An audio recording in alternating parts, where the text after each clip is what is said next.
tema do programa de hoje, genética, tem um episódio que toca num ponto muito sensível para a maioria das pessoas, filhos.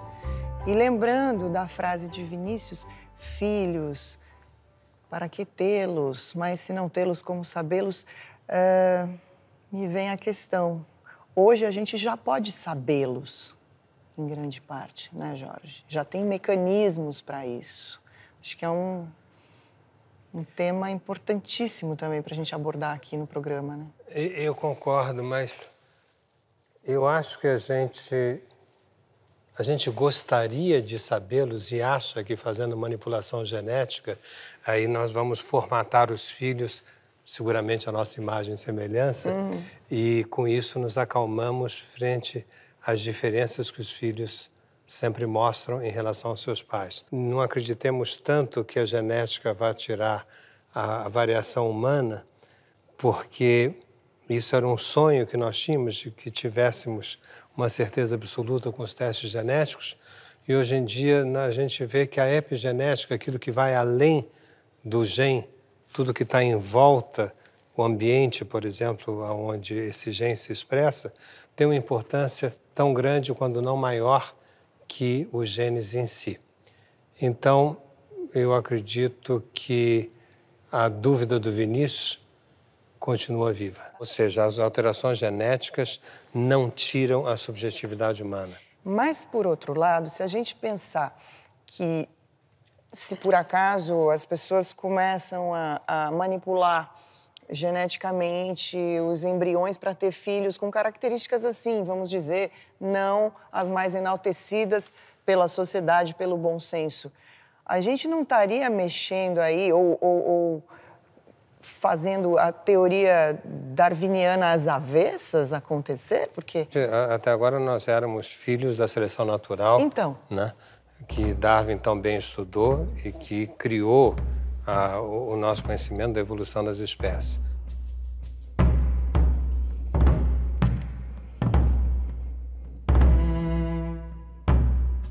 Agora nós estamos indo contra a evolução natural. Nós estamos fazendo pessoas que teriam menos condições de sobrevivência sobreviverem, características que não seriam as melhores no sentido natural, entre aspas. Naquele sentido natural, entre aspas, Terra 1.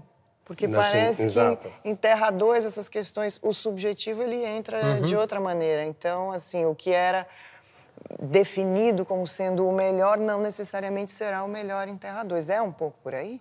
O melhor vai ser o melhor para cada um, e a manipulação genética dá um campo imenso para expressões boas e completamente tresloucadas. Pois eu quero saber mais. Não entra nem na... Comer mesmo, tranquilo. Uma mesa... Não é... Vamos? Você que tem que olhar. Você tem que ficar olhando no monitor. A Fernanda está cada vez mais low profile. Então vamos começar fazendo a leitura desse episódio, que tem o título de Aquele que Não Quer Ver. E que implicações éticas a gente poderia enumerar aqui, assim, já de cara? Por um lado, você tem, quando você vai escolher as características dos filhos, as pessoas pensam que o que os pais vão escolher dentro de padrões caricatos, tipo, quero ter um filho de 1,90 m, atlético, muito inteligente. Mas, no entanto, o que a gente está vendo é exatamente o oposto. Que os pais, muitas vezes, escolhem os filhos com as mesmas características deles, características essas, às vezes, vistas dentro da sociedade como se fosse um defeito. Por exemplo, anão. Pais anões querem filhos anões. Pais surdos querem filhos surdos. Pais cegos querem filhos cegos. Isso choca o bom senso, porque o bom senso diria, não, mas a pessoa é surda, então agora vai ter a chance de ter um filho não surdo. Um anão vai ter a chance de ter um filho não anão. Mas isso não funciona dessa maneira. Então, isso está colocando questões éticas muito importantes. Essa é a grande questão. Porque aí a gente tem um problema de interferência na liberdade também dessa criança, né? Porque ela, enfim, vai ficar privada dessa escolha. Mas a gente toca num ponto importante que é a escolha que os pais vão fazer em relação a esse filho que vai chegar. Então aí você tem uma situação em que os pais optam por fazer uma manipulação genética e ter um filho com características assim, não almejadas pelo senso comum. Bom, eu acho que tem uma questão de fundo, uma questão de base importantíssima, que o avanço da ciência, especialmente o avanço da genética, está pondo problemas éticos incríveis que a gente não tinha pensado, porque isso não existia. O legislador vem a reboque do avanço da sociedade. Está gravando, Marla? A que roda é a dela, a dele é mais antes. Até a hora do café é aqui. Mas dois capítulos ainda hoje. Você fica aí. Ah, se ela quiser, mas eu acho que não tem necessidade, né? Então quer dizer que meu filho pode ser um gênio, se eu quiser. Quer dizer então que meu filho pode ser um gênio, se eu quiser. E quem é que não vai querer? E quem não vai querer? Não, mas também não vai ser tão fácil assim, né? E vai ter o problema do preço, vai ser caro. Gente, hoje o nosso tema é genética, né? E eu acho que seria legal, antes só da gente começar a leitura, Jorge, se você pudesse falar um pouquinho dessa intersecção da genética com a psicanálise, porque... Acho legal isso, porque aparentemente não tem intersecção nenhuma. Durante muito tempo se pensou que genética e psicanálise eram duas coisas opostas, uma avessa à outra. Porque a psicanálise cuidaria da subjetividade e a genética da objetividade. O que a gente vai discutir hoje é uma revolução humana fundamental e um dos principais atores dessa revolução são os avanços da genética. No entanto, foi feito o genoma humano, a primeira pessoa que fez o genoma humano foi um pesquisador, você sabe quem foi? Não. Um pesquisador americano, um médico chamado Craig Venter. E ele escreveu um livro chamado Uma Vida Decodificada. E é onde ele exatamente acaba com toda a esperança que a gente, pelo fato de saber as determinações dos genes, do DNA, que a gente não tivesse mais dúvida. Ao contrário, quem fizer o seu genoma, eu digo isso porque hoje em dia as pessoas podem fazer o genoma e cada vez vai ficar mais fácil. E hoje em dia você tem um monte de informações, mas você não sabe o que fazer com essas informações. Porque o fato de você ter o gene não quer dizer que você tenha a expressão do gene, a expressão gênica. Então, e como saber quando é que esse gene se expressa na sua vida, no seu corpo, né? Ou não se expressa? Então, mas o que mais me impressionou nessas traduções do Tom Gold foi ver como a tal manipulação genética consegue antecipar os problemas. Distrofia de Duchenne, síndrome de Down. Cegueira? Cegueira, mãe.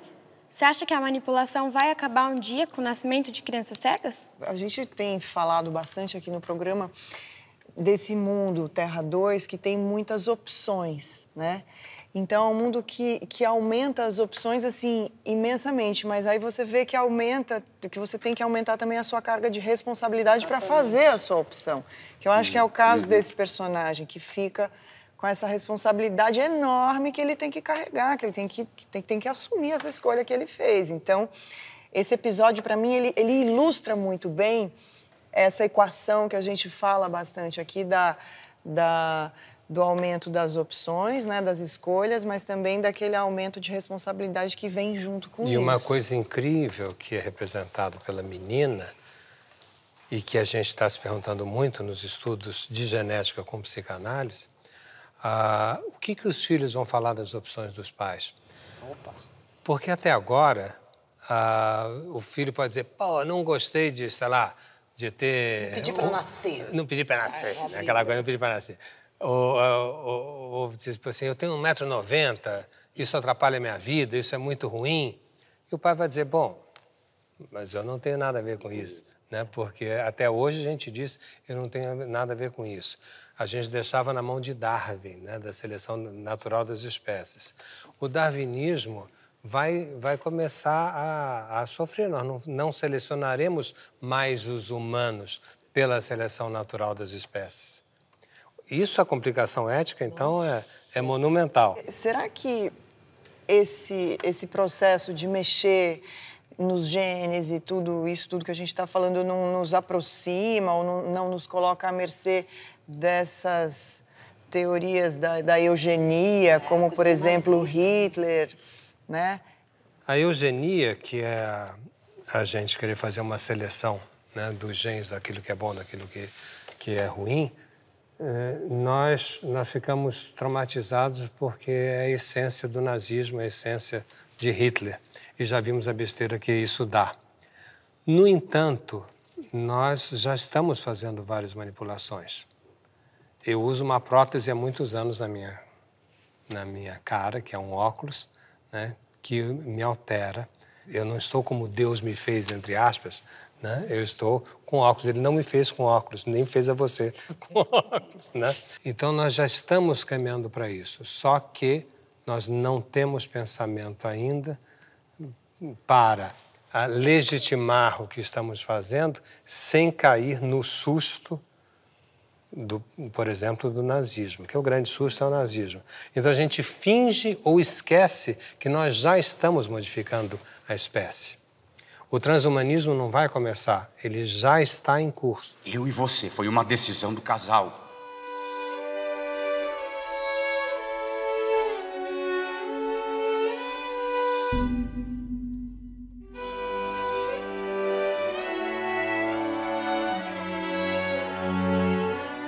Existe um debate grande hoje em dia entre o transhumanismo e o pós-humanismo. O transhumanismo é um homem, os europeus chamam de melhorado, ou de acrescido, ou de acrescentado. Eu não gosto muito dessa terminologia, porque tem um critério de melhoria, ou de acrescentar. Bom, mas enfim, mas é isso. O transhumanismo somos nós que já estamos aqui. E pós-humanismo é imaginar que a espécie humana é uma espécie de passagem e haverá uma nova espécie, que será uma imbricação da máquina com o homem, que vai acabar com a espécie humana. Tipo o planeta dos macacos, só que não serão os macacos, serão supercomputadores que vão nos substituir. Você prefere, Marta? Transhumano, assim, se eu puder escolher, eu prefiro transhumano. Eu acho que o pós-humanismo é impossível. É impossível porque, curiosamente, como a essência humana é inapreensível, você não consegue ultrapassá-la. Se nós conhecêssemos, a gente saberia ultrapassá-la. Já discutimos isso muito, né? Mas não custa lembrar que nós acabamos achando que o medo será o grande orientador, porque o medo vai inibir eu fazer certos experimentos científicos. Então, eu preciso desse medo. Porque o que eu acho, o que sim eu tenho medo é que nas campanhas políticas e nos programas de governo existe um desconhecimento do que está havendo. Como é que você vai fazer com a manipulação genética? Isso não... Cadê essa discussão? Por que o povo não...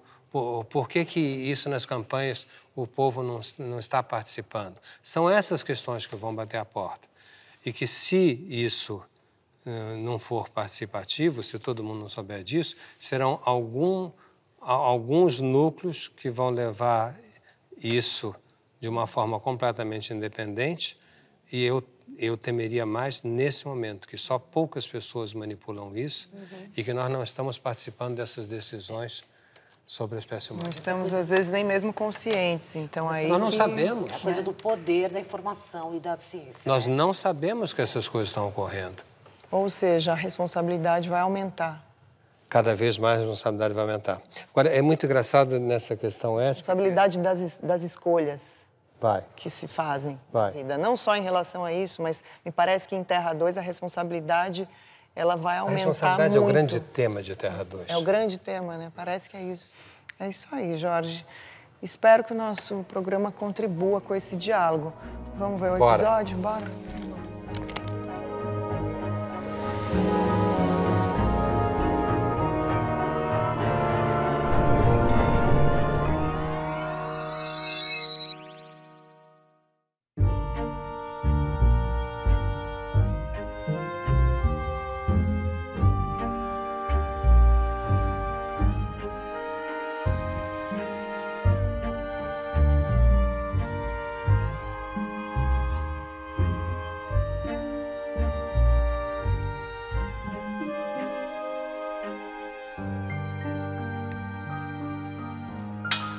Oi, mãe.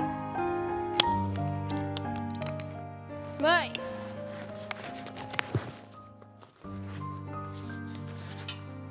Ô, mãe. Oh, mas que saco. Ai, que susto! Nossa, tô te chamando faz tempo. Ai, que exagero. Dá um beijo. Tudo bem? Tudo bem. Esse livro deve estar muito bom, né? Pra você não estar nem me escutando. É, Tom Gold. Sabe que eu comecei a gostar desses temas científicos? Parecem ser legais, mas eu preferia quando você traduzia pra aquela mulher. Como que era o nome daqueles livros meio bobinhos? A Jojo Moyes. Isso, do Como Eu Era Antes de Você. Ai, eu adorava aquelas histórias melosas. Você sabe que no começo eu também gostava dela? Depois aquela mulher começou a me irritar com aquelas histórias dela. De amor, que tudo dá certo no final, previsíveis. A vida não é assim. Tá bom, mas a gente precisa pensar no futuro do jeito que a gente quer que ele chegue. Essas autoras fazem isso. Elas projetam um mundo perfeito. Elas projetam um caminhão de dinheiro perfeito a hora que o livro delas vira filme, isso sim. Gostava mais de traduzir aquelas séries policiais. O Lembra? Denis Lehane? Nossa, eu amava A Ilha do Medo. Também gostava. Tinha um autor que eu gostava mais, era o Scott Turow. Ah. Lembra dele? Lembro. Bons Você não tempos. volta pra ele? Ah, Quanto tempo você tá exclusiva dessa editora pra esses livros científicos? 5, 6 anos? Nossa, nem sei mais. Então, nada contra. Mas é que às vezes, eu acho que você... É que eles pagam bem, né, Didi? O que eu vou fazer? Meu pai tá ganhando uma grana com as massagens de acupuntura.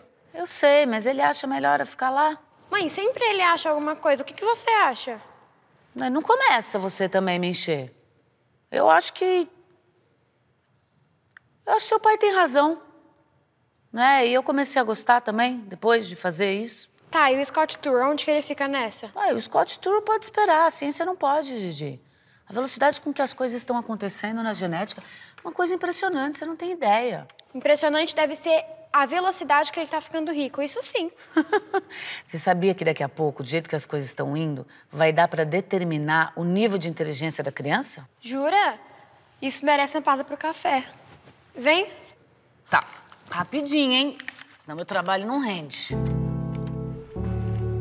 Então quer dizer que o meu filho pode ser um gênio, se eu quiser? É, pode ser. Quem que não vai querer? Pois é, mas você ainda sabe que vai demorar, né? E acho que vai ser bem caro. Já entendi. Só as autoras de livros famosos e melosos vão ter dinheiro pra ter filhos inteligentes? É mais ou menos isso. Ai, eu acho que eu não gosto dessa ideia não, mãe. Essa manipulação genética. Por quê? Porque parece que tem alguma coisa fora de ordem. Será que a gente tem mesmo o direito de interferir na ordem natural das coisas? Não sei, mas também ainda não tá assim resolvido tudo, né? Às vezes eu acho que o homem ele pode mais do que ele quer. Nossa. Esses seus interesses por filosofia estão te deixando bem profundas, né? Mas olha... Aqui. Obrigada. Na história humana, a sobrevivência sempre foi o que moveu tudo. As conquistas e as guerras. Só que agora parece que é o contrário, que a guerra é para controlar o futuro. Nem que seja só o dos filhos. Você entende? Não sei se eu concordo com isso, não. Por exemplo, nas traduções do livro do Tom. Tom? Que intimidade. Eu vou falar com meu pai. Falando sério, o que eu gosto mesmo das traduções do Tom Gold que eu tô fazendo é que essa tal manipulação genética, ela pode antecipar problemas. Ela pode antecipar uma distrofia de Duchenne, síndrome de Down. Cegueira? Cegueira, mãe. A manipulação pode acabar um dia com o nascimento de crianças cegas? Ah, não sei. Nunca me caiu nada sobre isso nas mãos. Eu vou voltar a trabalhar. Ainda tenho 2 capítulos. Agora que a conversa ia ficar boa? Ia. Mas se você não quer saber nada da minha vida, digamos, afetiva, deixa pra lá. Não, eu quero sim. Conta. Alguma novidade nesse coração? Ai, conheci um cara incrível. Sério? E do cursinho? Como é que é o rosto dele? Ele é legal? Calma. Ó, ele é do cursinho sim, mas ele não tá na minha sala. Ele é amigo de uma amiga minha. Ele é alto, O rosto dele é forte, o cabelo é liso e a voz... Ih, já vi que tá apaixonada. Então, o nome dele é Theo. Eu conheci o Theo faz um mês, mas só agora que a gente tá namorando. Filha, você tá namorando? Nossa! Oh, meu amor. Parabéns. Eu perdi alguma coisa? Oi. Nada, não. Papo de menina, Só pai. conversando. E por que o parabéns? Jorge, papo de menina. Pode falar, mãe, ele não vai sossegar mesmo. Tá bom. Nossa filha tá namorando. O quê? Olha só, por essa eu não esperava. Por que não? Sei lá, desmanchou com aquele baixote não faz nenhum mês. Faz um ano, pai. E o Marco não era baixote. Mas tinha voz. Acho que você vai gostar dele. E ele é cego? Jorge, Só quero saber. É. Ele também é deficiente visual de nascença. Faz diferença? Não, nenhuma. Eu só queria saber. Então tá bom. Eu vou me trocar porque eu vou sair mais tarde. Não vou ficar pra jantar. tá bom. Bom, amor, eu vou trabalhar mais um pouco aqui. Eu trabalhei muito hoje. Foi um jogador de futebol lá fazer acupuntura. Ah, é? Qual? Sei lá. Acho que joga no Palmeiras. A secretária lembra o nome dele, eu me esqueci. Que tal? Conversei pouco. Burro que nem uma porta. Achou que para fazer acupuntura tinha que dar anestesia antes. Sabe que eu tava falando exatamente sobre esse assunto com a Adriana? O quê? Futebol? Não, sobre inteligência, conhecimento, sobre como a genética vai conseguir definir até o nível de inteligência da pessoa. Tá vendo como você ia se acostumar com essas traduções? Além disso, a grana é boa. Pra que ficar com essas besteiras de romance policial? Jorge, você já me convenceu, para. Agora, tem uma coisa. É melhor não ter esse tipo de conversa com ela, não. Que tipo de conversa? Alteração genética, DNA, embriões... É melhor não dar sopa pro azar. Eu não sei do que você tá falando. Sabe sim, não se faça de tonta. O que foi? Não quero falar sobre isso com ela em casa. Você nunca quer conversar sobre isso. Eu acho até melhor. Ela é cega porque você quis. Nós quisemos. Eu e você. Foi uma decisão do casal. Que decisão? Nada, filha. Quer um café? Que decisão, gente? Não, nada, filha. Filha, decisão de casal. O casal toma decisão o tempo inteiro. Lembra pra decidir o nome dela? Lembra? Eu, por exemplo, eu queria que você chamasse Marcela. Foi uma luta convencer tua mãe a te batizar como Adriana. E você venceu? Que surpresa. Não começa, Adriana, vai. Esse papo de decisão de casal, não sei não. Mas se vocês não querem falar... E aí, filha, você já decidiu o que você vai fazer? A gente vai num bar. Vou pesquisar o endereço no seu computador. Não mexe no meu computador Ela que... é cega porque você quis.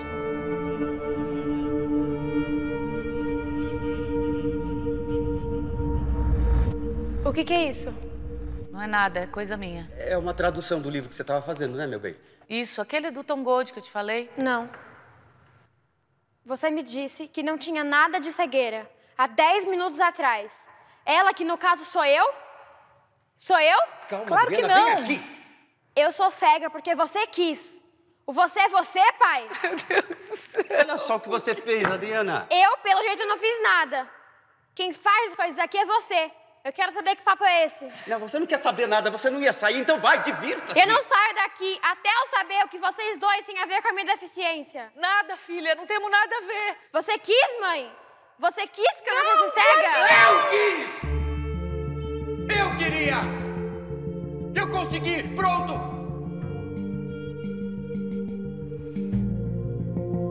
É sério isso? Um dia você ia ficar sabendo, um dia a gente ia contar. Foi melhor pra você. Como assim melhor pra mim? Eu e a sua mãe, a gente queria saber se o nosso filho corria o risco de nascer também cego. Daí a gente foi numa geneticista e fizemos todos aqueles exames. Só que a gente ficou sabendo que você tinha uma chance de nascer sem nenhuma deficiência visual. Tinha como? Então a gente também ficou sabendo da possibilidade de implantar um embrião que tivesse o mesmo tipo de alteração que nós tivemos. Vocês são A dois... gente queria alguém como nós. Vocês tiraram a possibilidade que eu tinha de nascer enxergando tudo? Vocês são dois monstros? Não, filha. Não tem outro nome pra isso, A gente mãe. queria o melhor pra você, minha filha. Inacreditável. Alguém que viesse pra nossa família tinha que ser como nós, crescer como nós crescemos. É a inversão total de tudo que se conhece. Pro inferno a ordem natural das coisas. Vocês foram lá, resolveram e pronto. Ele me convenceu. Você acha que é Deus, pai? Fiz o que eu achava que era melhor. Um dia você vai entender. Nunca! Ninguém tem o direito de decidir o futuro do outro assim. Você- Jogando consciência no lixo. Você é como você é por causa de uma decisão nossa. Aceite isso ou não! Não aceito! Vocês me tiraram a possibilidade de ver um sol, de ver um mar, de ver o arco-íris, de ver um beijo romântico na tela do cinema, de ver um filme de sacanagem na internet. Filha. Sai! Era só não interferir. Mas você não consegue, né, pai? Onde você vai? Adriana? Adriana, onde você vai? Deixa. Deixa, dá um tempo pra ela. Onde é que ela vai? Onde é que ela foi? Tá transtornada. Fica tranquila. O Theo vai cuidar bem dela. Theo? Como é que você sabe que o nome dele é Theo? Sei lá, vocês falaram. Não, a gente não falou. A gente falou namorado. Você conhece o Theo? Eu só penso no que é melhor pra ela. Claro. Você só faz o melhor. Você conhece o Theo e deu um jeito dos dois se conhecerem. Um cara cego também. Eu sei o que eu faço.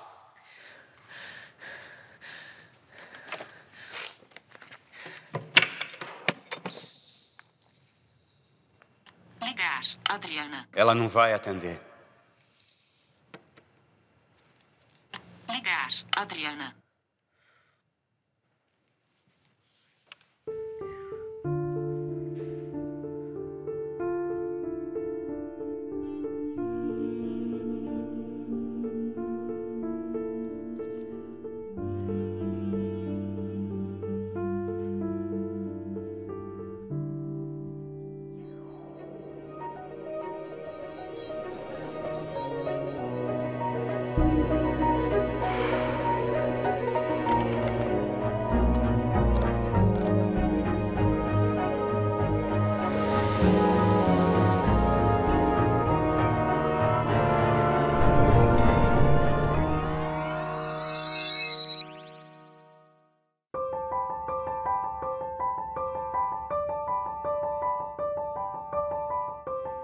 Leve, hein? É bom o episódio, nossa, muito bom. Impressionante, porque a gente fala muito sobre as questões, mas quando você vê ali uma situação, você passa a refletir um pouco mais profundamente sobre isso, porque as questões éticas implicadas nesse episódio são fenomenais, são enormes, é muito uma situação muito complicada. É um dos sentidos que nós mais valorizamos, a visão, a ponto dele ser metáfora de compreensão, de entendimento, não é? Ter uma visão do futuro, de tanto apreço que a gente tem. Então, quando nós vemos uma seleção para não ter a visão, e isso manipulado por um pai maluco, por que não dizer, né? que manipula as pessoas do jeito que foi representado, é muito tocante, porque todo mundo fica aflito dizendo, bom, onde é que a gente está indo com essa velocidade das manipulações genéticas. E a questão da velocidade é um trecho interessante. A velocidade com que as coisas estão acontecendo na genética é uma coisa impressionante, você não tem ideia. É, mas o Tom Gold também deve estar ficando rico, numa velocidade impressionante. Você sabia que daqui a pouco, do jeito que as coisas estão indo, vai dar para determinar o nível de inteligência da criança? Exatamente isso. A velocidade que as coisas estão caminhando, daqui a pouco vai dar para determinar o nível de inteligência da criança. Problema enorme isso. Eu acho legal a gente ver que esse avanço também ele decorre da possibilidade que a gente tem de operar sobre as mínimas coisas. Alguns classificam, alguns classificam que a primeira revolução industrial foi quando nós conseguimos operar sobre o milímetro. Então, operando sobre milímetro, nós pudemos construir máquinas e operá-las de uma forma que a gente não conseguia até então. A segunda foi quando a gente conseguiu o micron. O micron, que é a milionésima parte do metro, fez com que a gente pudesse fazer o chip. Agora nós estamos falando na nano. A nano é a bilionésima parte do metro. É impensável para nós, né? Bilionésima parte do metro.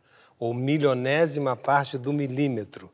Então, quando a gente consegue agir sobre isso, quando nós conseguimos fazer, por exemplo, uma nanocirurgia, nós podemos fazer a alteração dentro do DNA, que até 30 anos atrás era considerado pelos próprios cientistas como ficção científica, que não teria a menor condição. Tem um trecho do episódio em que ele pergunta para a filha se o namorado é cego. Faz 1 ano, pai. E o Marco não era baixote. Mas tinha a voz. Meu novo namorado quer prestar arquitetura. Você vai gostar dele. E ele é cego? Jorge. Só quero saber. É. Ele também é deficiente visual de nascença. Faz diferença? Não, nenhuma, só pra saber. Nesse episódio, a gente tem um personagem que não está tranquilo. Ele se sente incomodado com essa opção que ele fez. Isso é uma coisa delicada, delicadíssima. Olha, Isso é escondido da filha. Quer dizer, tem um dilema aí, né? Eu acho que ele representa uma parcela muito grande da população que luta por uma cegueira da diferença. A primeira pergunta que esse pai faz é: ele é cego? Quer dizer, ele não é diferente de nós. Ele já tinha feito essa opção em relação à filha. Ela tem que ser cega. Porque eles fizeram o exame, eles sabem... Eles fizeram a manipulação genética. Eles manipularam, eles pegaram uma filha que ia enxergar, está dito na peça, e fizeram uma manipulação genética, eles fizeram uma engenharia. Entraram dentro do gene e puseram a cegueira, por assim dizer, né?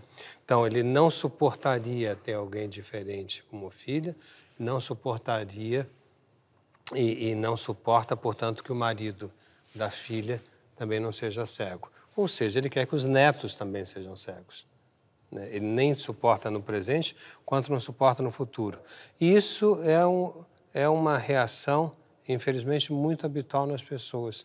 As pessoas ficam cegas às diferenças e excluem do seu convívio aquele que é diferente. Vamos para um outro trecho, porque você estava aqui dizendo agora, a gente estava aqui falando sobre as escolhas, sobre a responsabilidade das escolhas, e tem o trecho em que ele diz, que ela diz, a mãe diz...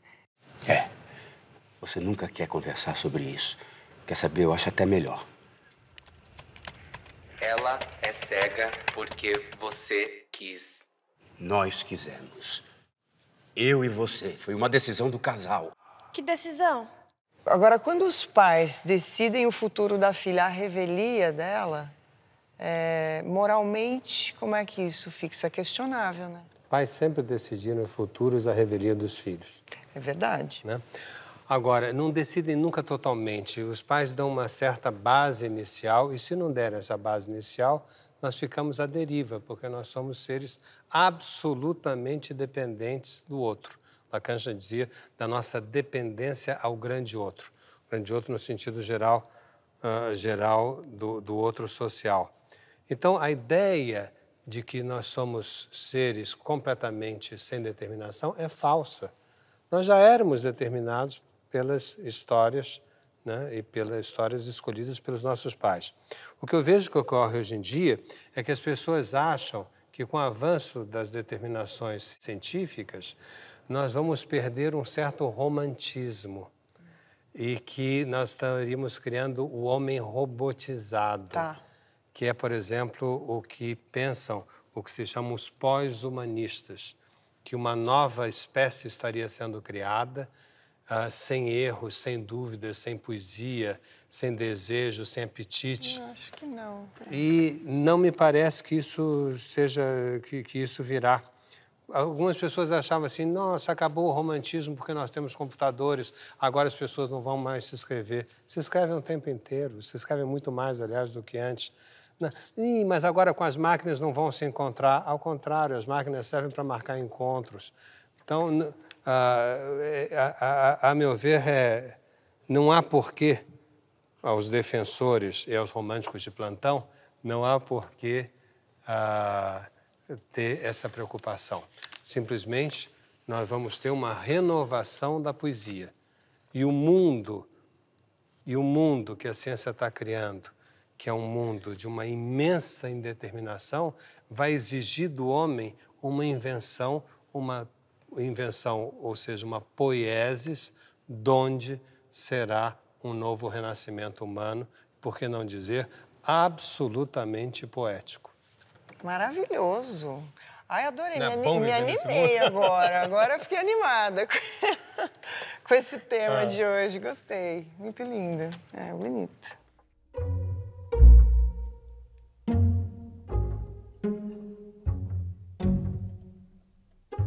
Quando a gente terminou de ver a dramaturgia, deu um certo silêncio no estúdio. Silêncio em você, silêncio em mim. É pesado, né? Não é um tema muito leve. Será que quem está nos vendo vai pensar que os avanços genéticos em si são pesados? Você acha que a gente está correndo esse risco? Não. Talvez sim, a gente corra o risco, mas eu não acho que a gente fica com a sensação de que a manipulação genética é só algo que pode ser feito em relação a coisas complicadas e coisas ruins, porque se a gente pensar isso, inclusive, a gente já está tendo também um preconceito com a deficiência, né, em si. Então, isso seria um jeito de pensar bem Terra 1, inclusive, né? Eu acho que o problema do episódio é a forma como esse pai faz as coisas. É a forma como ele conversa com a filha, ele esconde isso da filha, ele é um pai muito autoritário, que acha que é o dono da verdade, que acha que ele sabe o que é melhor para ela. O começo do seu comentário foi depende da forma, você usou a palavra, depende da forma. Eu acho isso muito bom a gente marcar, porque a ciência ela não existe por si mesma. Não é boa ou ruim em si, quer Ela dizer, não é boa ou né? ruim em si. A forma que nós utilizamos é que é boa ou ruim. O homem, muitas vezes, querendo querendo se aliviar da responsabilidade do uso da ciência, é que tenta dizer que a ciência é boa ou ruim. Ela não tem esse tipo de qualidade. E a determinação do uso científico não é uma opção científica, curiosamente falando, né? Quer dizer, então, quando você diz depende da forma, eu concordo completamente. Depende da forma.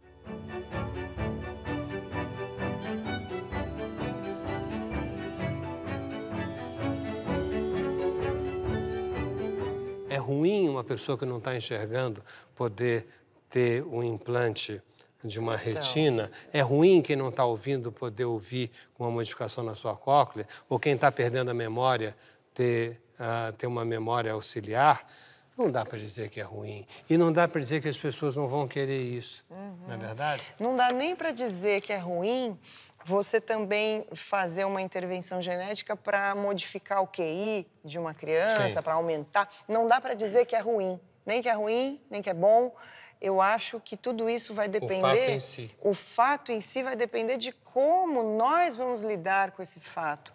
Então, acho que a discussão... Portanto, está todo mundo, nós aqui, todo mundo está nos assistindo, Sim. implicado nessa questão. Estamos todos implicados nessa questão. Eu acho que isso sim é Terra 2. Isso é Terra 2. E se nós fizermos disso boas soluções para a humanidade...